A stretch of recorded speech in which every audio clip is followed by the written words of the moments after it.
Ela só vai dançar com as amigas só para se divertir, só para desabafar, só para sentir a música. E você, sentado em casa como um tonto, realmente acredita nisso.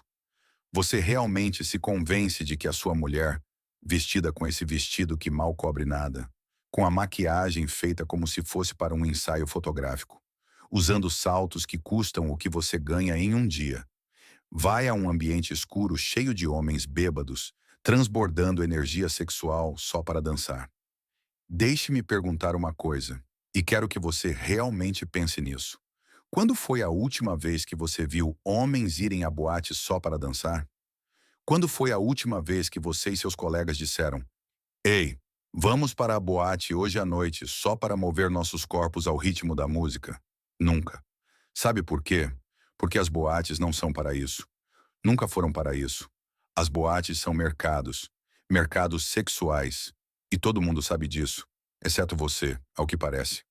Você está aí sentado, provavelmente já ficando na defensiva, pensando: não, não, a minha garota é diferente. Ela realmente ama dançar. Ela não é assim.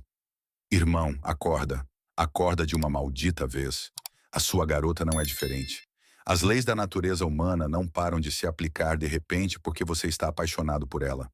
As dinâmicas do mercado sexual não desaparecem magicamente porque ela te disse que te ama.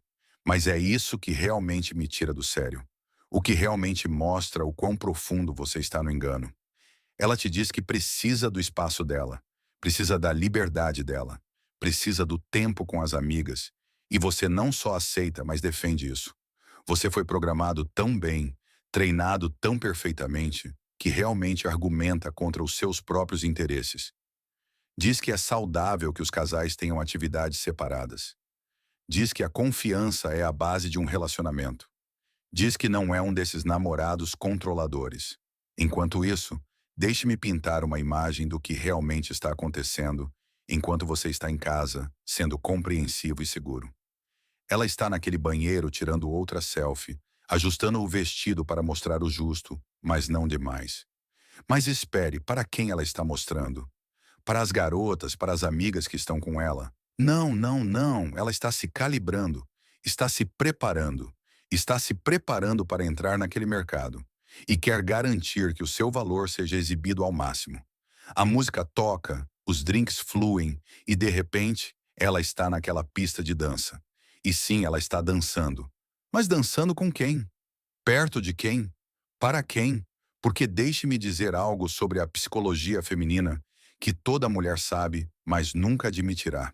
Quando uma mulher vai a uma boate, ela é hiperconsciente de cada um dos olhares masculinos sobre ela, de cada um deles. Sabe quem está olhando, de onde e por quanto tempo. Ela sente isso como um radar. E sabe de uma coisa? Ela ama. Ela se alimenta disso. É como uma droga, mas ela só está dançando com as amigas. Você continua dizendo isso para si mesmo.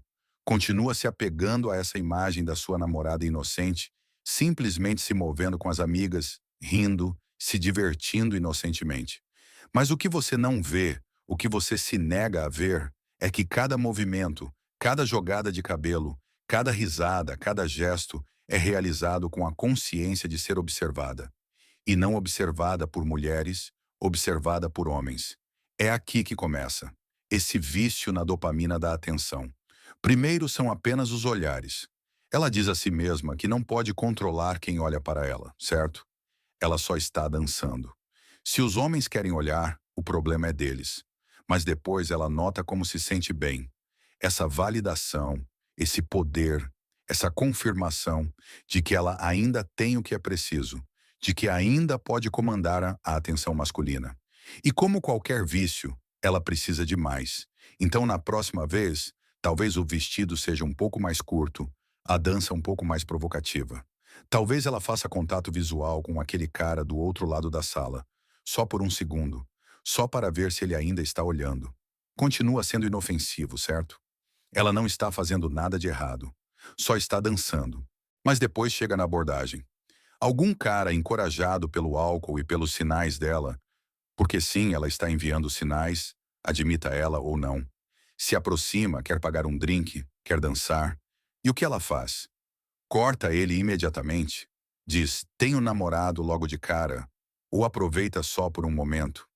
Deixa que ele a lisonjeie. Deixa que ele a faça se sentir desejada antes de mencionar, talvez que tem você. E mesmo que ela te mencione, mesmo que o rejeite, ela já obteve o que veio buscar. Aquela dose de validação, aquela confirmação do seu valor de mercado, aquela segurança de que poderia ter opções se quisesse. E você está em casa pensando que ela só está dançando.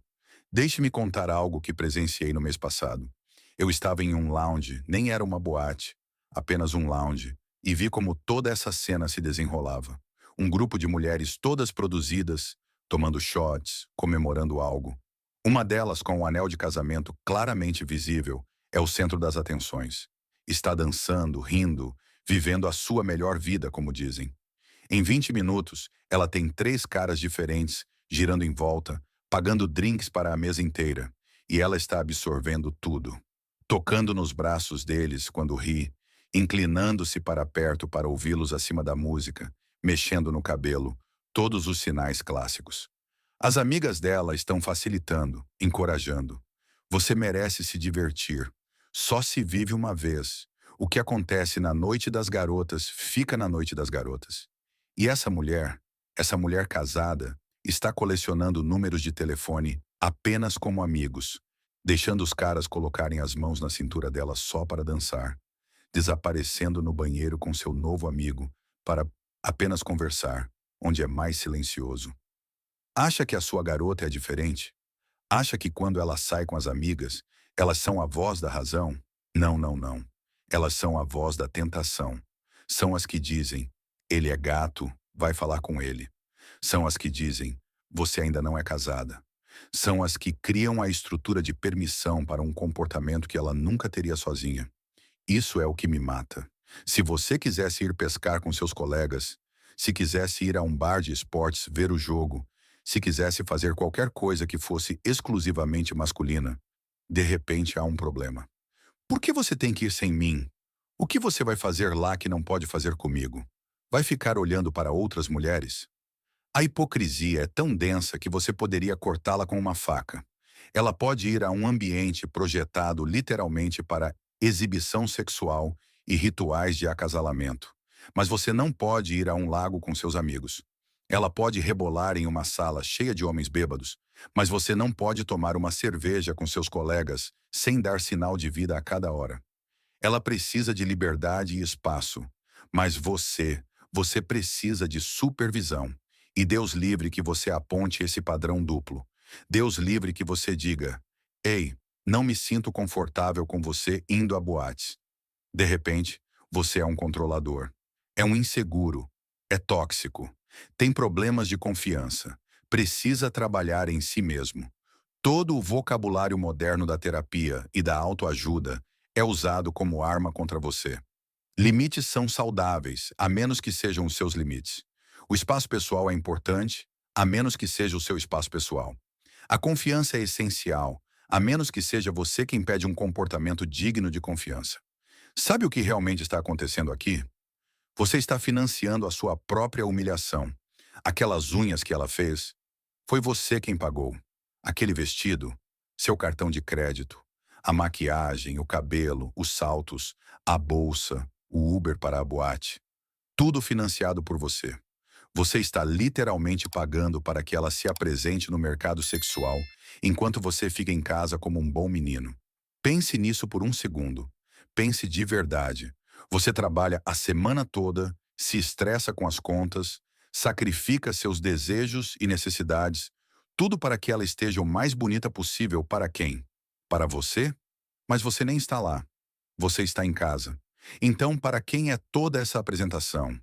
Quem se beneficia do seu investimento? Conheci um cara, um homem bom, trabalhava na construção.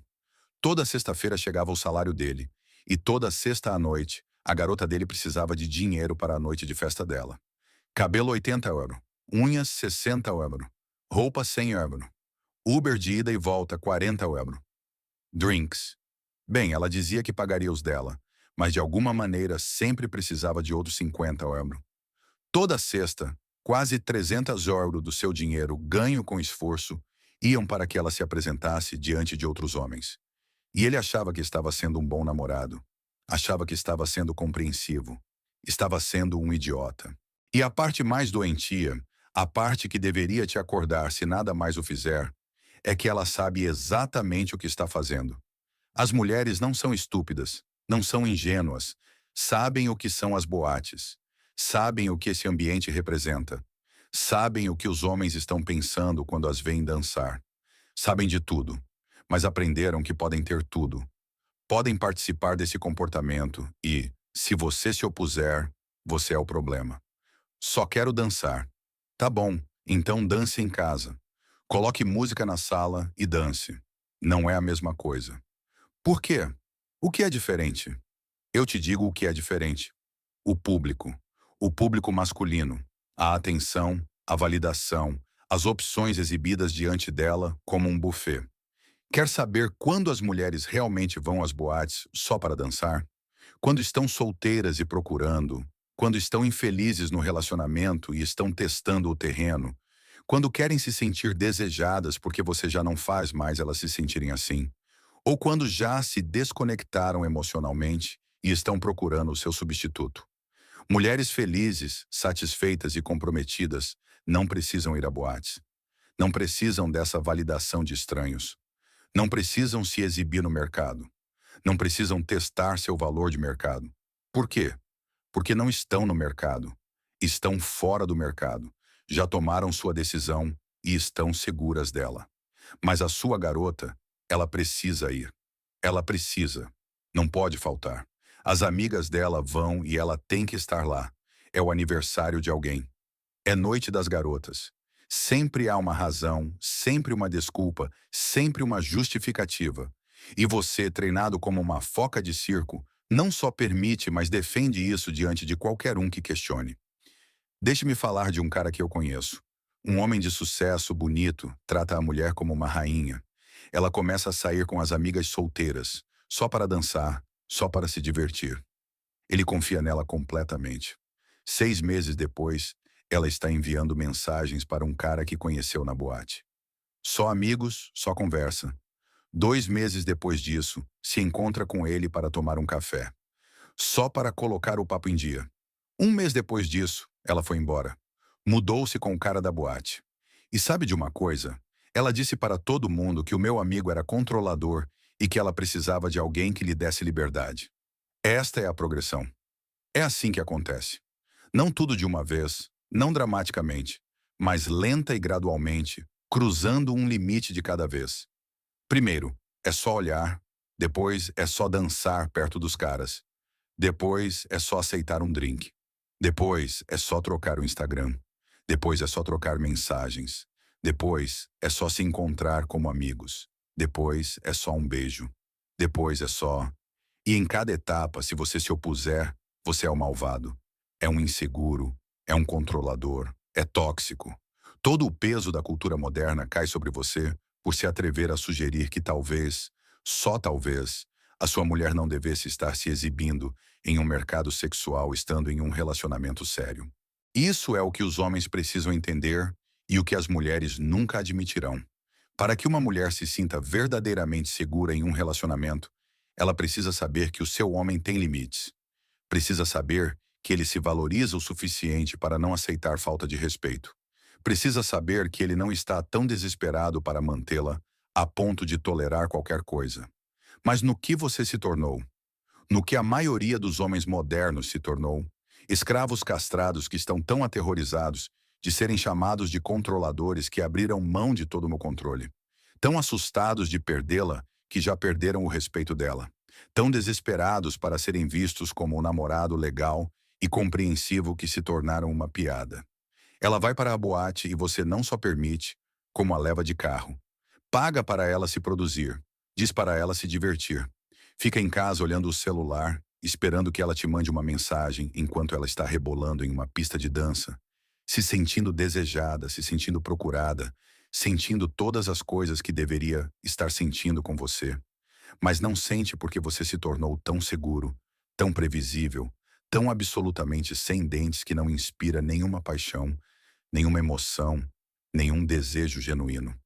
Quer saber por que ela precisa ir a boates?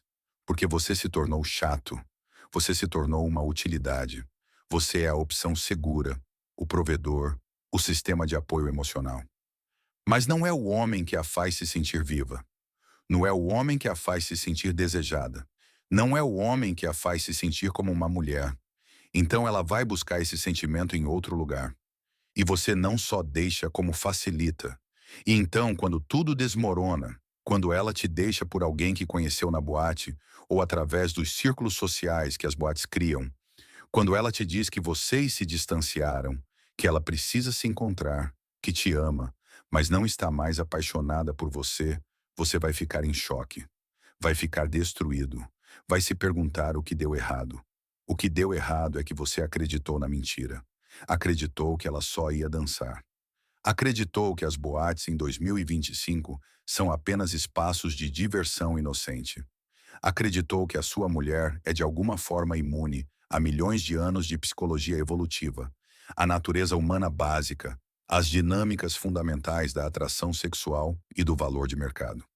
Cada vez que ela vai àquela boate, ela está comparando, está vendo o que tem lá fora, está testando suas opções, ela é lembrada de que tem alternativas. E você está em casa sendo um bom menino, orgulhoso de si mesmo, por não ser ciumento, por ser seguro, por confiar nela. Mas confiança sem limites não é confiança, é estupidez. Segurança sem padrões não é segurança, é auto-engano. Vejo esses caras o tempo todo defendendo as noites de boate de suas namoradas. Ela sempre volta para casa comigo. Sim, por enquanto. Ela me conta tudo o que aconteceu. Não, não conta. Ela nunca me trairia. Talvez não fisicamente, ainda não, mas emocionalmente. Ela já está comparando preços. Cada vez que está naquele ambiente, está avaliando suas opções, consciente ou inconscientemente. E falemos das amigas dela por um segundo. Aquelas garotas com quem ela vai. Elas estão solteiras? Com certeza estão. Ou estão em relacionamentos como o seu, com homens medrosos demais para estabelecer limites. E o que as mulheres solteiras fazem nas boates? Caçam, competem, exibem-se. E a sua garota está bem ali com elas, presa na energia, na empolgação, nas dinâmicas sexuais da caça. Mas ela não é assim. Você continua dizendo isso. Continua insistindo que a sua garota é diferente. Deixe-me te dizer uma coisa. Ela não é diferente. Ela é uma mulher. E mulheres, em certos ambientes, se comportam de maneiras previsíveis. Coloque-a em uma boate com álcool, com música, com atenção masculina, com amigas solteiras a encorajando, com a escuridão e o anonimato que as boates proporcionam. E veja quão rápido a sua garota, diferente, se torna exatamente como todas as outras. O problema não é que as mulheres sejam inerentemente más ou não confiáveis. O problema é que você a colocou em um ambiente projetado para despertar os piores impulsos, os comportamentos mais primitivos, os padrões mais destrutivos, e depois você se surpreende quando essas coisas emergem. É como colocar um alcoólatra em um bar e se surpreender quando ele bebe. Como colocar um viciado em jogos em um cassino e se surpreender quando ele aposta. Você está colocando a sua mulher em um ambiente projetado literalmente para a seleção de parceiros e a exibição sexual, e depois age como se estivesse confuso quando ela se envolve em comportamentos de seleção de parceiros e exibição sexual. E a sociedade apoia essa insanidade. A sociedade te diz que você deveria estar bem com isso, que relacionamentos saudáveis exigem esse tipo de liberdade, que confiança significa não ter limites, que amor significa aceitar tudo. A sociedade te convenceu de que o seu desconforto natural, lógico e razoável com a sua mulher se exibindo em um mercado sexual, é de alguma forma uma falha de caráter da sua parte. Mas sabe quem não cai nessa? Homens de sucesso. Homens que entendem de valor. Homens que entendem a natureza humana. Homens que entendem que limites não são controladores. Eles são necessários. Esses homens não têm mulheres que vão a boates, não porque eles as proíbam, mas porque deixaram claro o que aceitam e o que não aceitam em um relacionamento. E as mulheres que querem estar com eles se ajustam de acordo. Veja bem, Quando você tem padrões, quando tem limites, quando está disposto a ir embora, as mulheres te respeitam. Elas podem te testar, podem resistir inicialmente, mas no fim das contas, elas te respeitam. E mais importante, elas se sentem seguras com você. Porque um homem que não tolera desrespeito é um homem que vale a pena respeitar. Um homem que tem limites é um homem que vale a pena manter. Mas você não tem limites. Você não tem padrões. Você não tem respeito próprio. Então por que ela deveria te respeitar? Por que ela deveria te valorizar? Por que ela deveria priorizar o seu relacionamento em vez do desejo dela por validação e atenção? Deixe-me falar sobre o desfecho final aqui. O que acontece com os homens que continuam vivendo essa mentira? Tem um cara do meu bairro casado há 15 anos, bom provedor, nunca faltou um dia ao trabalho, pagou tudo. A casa, os carros, as férias. A mulher dele começou a frequentar aulas de dança latina com a amiga divorciada dela. Só exercício, só diversão, só para manter a forma. Ele estava orgulhoso dela por estar ativa, por ter hobbies. 6 meses depois, ela vai a clubes de salsa para praticar. Um ano depois, viaja para competições de dança com seu parceiro de dança. 2 anos depois, entrega a ele os papéis do divórcio. E sabe o que mais doeu? Ela estava saindo com 3 homens diferentes daquela cena da dança. 3. Enquanto ele estava em casa cuidando dos filhos, orgulhoso do quão compreensivo ele estava sendo com os interesses dela. O divórcio foi brutal. Ela ficou com a casa que ele pagou, metade do negócio dele, onde ela nunca trabalhou um dia sequer, uma pensão alimentícia que leva 40% da renda dele e a guarda dos filhos porque ela era a cuidadora principal. Sabe como é? Enquanto ele trabalhava para pagar as aventuras de dança dela. Agora ele mora em um apartamento de 1 quarto, vê os filhos a cada 2 fins de semana e continua pagando pela vida que ela leva com um de seus parceiros de dança na antiga casa dele. É aqui que isso leva. Este é o preço de ser um idiota cego. Isso é o que acontece quando você ignora a natureza humana. Quando finge que os limites são controladores, quando financia o seu próprio substituto. Aqui está a verdade brutal que ninguém quer ouvir. Se a sua mulher frequenta boates regularmente sem você, o seu relacionamento já acabou. Talvez não oficialmente, talvez ainda não, mas a contagem regressiva começou. Ou ela está procurando ativamente o seu substituto, ou está se preparando inconscientemente para a vida depois de você, ou é tão fundamentalmente desrespeitosa com você que o relacionamento não vale a pena ser salvo de qualquer maneira. Mas o que eu devo fazer? Pare de ser um idiota cego. Pare de fingir que boates servem só para dançar. Pare de financiar as noites dela no mercado sexual. Pare de ter tanto medo de perdê-la que você já perdeu a si mesmo. Tenha a conversa. Estabeleça o limite. Deixe claro. Mulheres em relacionamentos sérios não vão a boate sem seus homens. Ponto final. Acabou. Sem exceções. E se ela não puder aceitar isso, se precisar das noites de boate mais do que precisa do relacionamento de vocês, então você tem a sua resposta. Ela não é a sua garota. Nunca foi. Ela é apenas uma garota que está te usando como um substituto temporário enquanto procura algo melhor. E quando ela for embora, quando for chorar para as amigas sobre o quão controlador você era, como tentou impedi-la de se divertir, como você era inseguro e ciumento, pelo menos você terá a sua dignidade. Pelo menos terá o seu respeito próprio. Pelo menos você não será o idiota cego que achava que a garota dele só ia dançar. Porque é isso que você é. Agora se acredita nessa mentira. Um idiota cego, um tonto, um homem tão desesperado para manter uma mulher que aceitará qualquer comportamento, tolerará qualquer falta de respeito, financiará qualquer humilhação só para poder dizer que tem namorada. Acorda. Abra os olhos. Veja o que realmente está acontecendo. Ela não vai para dançar. Vai para ser desejada. Vai para se sentir procurada. Vai para ser lembrada de que tem opções. Vai participar do ritual humano mais antigo que existe, a dança do acasalamento. E você não está convidado. Você é apenas o cara que paga por isso. Pare de ser esse cara. Pare de ser o idiota cego. Pare de acreditar que a sua garota é diferente, que o seu relacionamento é especial, que as regras não se aplicam a você. Elas se aplicam, sempre se aplicaram. E até que você aceite isso, até que veja claramente o que realmente acontece toda vez que ela vai só dançar, você continuará sendo o que é. Um idiota cego que acha que a sua garota vai à boate para dançar. Ela não vai. Nunca foi. E lá no fundo, sob toda a sua negação e autoengano, você sabe disso. Se esta história mudou a forma como você vê as dinâmicas dos relacionamentos modernos e os hábitos inocentes que nos dizem para aceitar, inscreva-se e dê um curtir no canal. Estamos desenterrando as verdades que a sociedade tentou enterrar. Mantenha-se firme nos seus padrões e cultive o seu próprio respeito. O próximo mergulho profundo na realidade da natureza humana começará em breve.